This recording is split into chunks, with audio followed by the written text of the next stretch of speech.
كثيرون يرون فيه رمزا للقوة والشجاعة، لكنه كسائر المخلوقات قد تعتل صحته أو يصاب بحادث ما.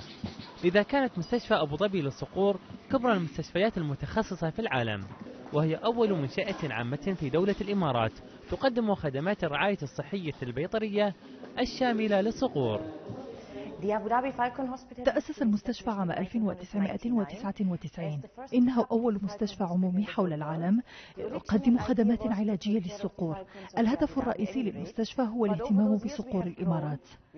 في الوقت نفسه نحن نقود مركزا عالميا لعلاج الصقور، ولدينا برامج تدريبية عدة للمتطوعين في هذا المجال.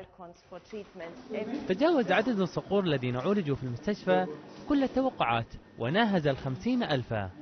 ويضم المستشفى أقساما مختلفة كقسم الجراحة المجهز بأحدث التقنيات في مجال الطب البيطري، إضافة إلى التسجيل المباشر للعملية.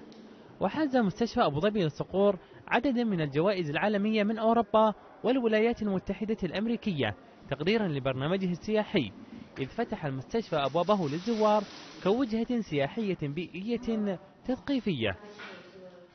تعريف السواح بالثقافة دولة الإمارات العربية المتحدة، والطيور اللي تستخدم هنا دولة الإمارات العربية المتحدة الصيد اللي هي الشاهين والحر والجير، وأنواعهم كم سرعتهم وكل طير شو ميزته عن الطير الثاني. بالإضافة نعرف السواح كيف العناية البيطرية بالطيور وأفضلية الفحوصات المبدئية للطير عشان نستبق أي مرض، وهذا نحاول نعالجه. ويضم المستشفى متحف الشيخ زايد الذي يعرض صورا قديمة لرحلات القنص الخاصة به وأهم أدوات القنص التي كان يستخدمها. مع التطور العلمي والحضاري الذي شهدته الإمارات، يبقى أهلها متمسكين بموروث الأجداد واقتناء الصقور وممارسة الصيد بها.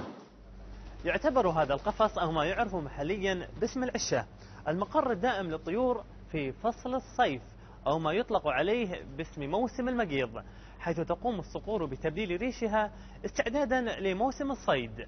حسن الأحمدي، سكاي نيوز عربية، أبو ظبي.